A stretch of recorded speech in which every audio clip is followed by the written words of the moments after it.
sindikato sa droga. Yan ang mga ni-rape nila. Pakinggan rin natin para may balance yung ating investigasyon. At napagbago po ang kanyang mga uncle, kanyang tatay, kanyang pinsan na mga adik po sa panahon ng programa ni PRRD na Uplan Tukhang or War on Drugs. Salamat tayo na nagbago sila. Yun naman talaga ang pakay ng programa na yon. Magbago yung mga tao.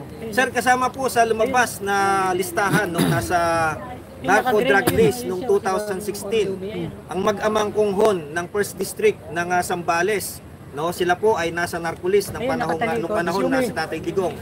Ay, at kung di po ako nagkakamali, kayo po ang PNP chief po nito. No, nasa drug list po sila. Ano pong masasabi ninyo na ang isang kongresista ngayon na miyembro po ng TWAD Committee ay siya po ngayon naglilitis na siya naman ang nasa drug list o narco list noong panahon ni Tatay Digong? Ano po ang pwede nyo may komento rito? Mas maganda siguro, tanong mo yan sa Quadcom. Bakit gano'n? Hindi ako, dahil wala pa akong question, hindi akong power dyan sa kanila. Sila na lang tanongin po. Ayan po, Senator Bato, si Miss Yumi. Yan po yung kinikwento ko sa inyo. Isa po siya sa victim. Sa hearing namin, pupunta ka? Willing Opo. po. Ha? More than willing. More than willing ka? Yes. Sige, maganda. Para po sa bayan. Yes. Para sa Ayan o. Kung gusto ka po, hindi kita i-coach ha, hindi kita bibigyan ng script ha. Wala. Baka mamaya sabihin nila, scripted, tinuturuan ka kung anong sabihin mo ha. Senator, alam na po witness nilang kayong lahat yan. Nakalive po tayo, Senator. Live tayo. Ang Alam Senado hindi gagawa ng script para sa kanya mga witness. Yes, tama. Siya voluntaryo pumunta dito, okay. Entertainin ka namin, pakinggan ka namin. Bahala ka magsalita kung ano gusto mong sabihin. Hindi kita i-coach. Ha? Hindi kita i-pulisya ano sasabihin mo. Bahala ka. Sir, hindi ko content. Hindi ba yes or no lang yan, sir?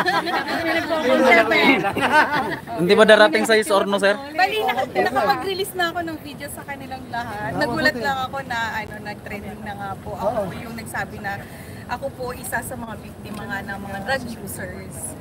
Na yung drug users na yon na pamilya ko na pagbago talaga ng administrasyon Mabuti. Duterte. At lalong-lalo na din po sa inyo, naalala ko po nung nilalagay niyo pa ng pintura yung mga pinto.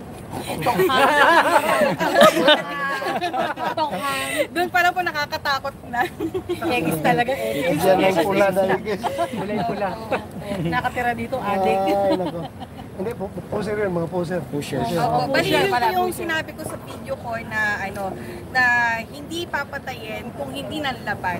Oo, bakit mo patayin ang tao? Anong rason mo? Bakit patayin mo yan? Ano ka, demonyo? Matay ka na ng tao na porque gumamit ng droga, patayin mo? Pwede. Not unless your life is in danger. You have to defend yourself. Di ba? So kung pagdepensa mo sa sarili mo, in the course of defending yourself, patay mo siya, at least justified yung ginawa mo. Kaya naniniwala pa rin ako na may hustisya. May hustisya. Hindi nawawala ang hustisya. Ang mga nasa drug, involved sa droga, yan yung hindi nagniwala sa hustisya. Kapag sila ay nakikinabang. Pero kapag sila nahuli ng pulis, naghahanap ka agad ng hustisya. Di ba? Pero yung binibiktima nila ng mga inosente, na naging addict, o kaya ni-rape nila, pinatay nila, walang hustisya na iniisip.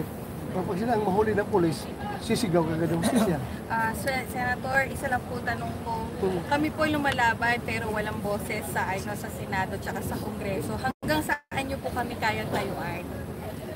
Well, kung gusto niyo yung ma-under sa Witness Protection Program, pero wala ka man sigurong ituturo na Certain personality, di ba? So, hindi ka mag-qualify siguro sa Witness Protection Program.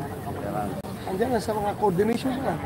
Coordinate sa mga pulis sa lugar ninyo na wala mangyari sa inyo masama. Misis na lang. Sige, babalik sa taas. Salamat po. Okay, sige. Thank you po, Senator.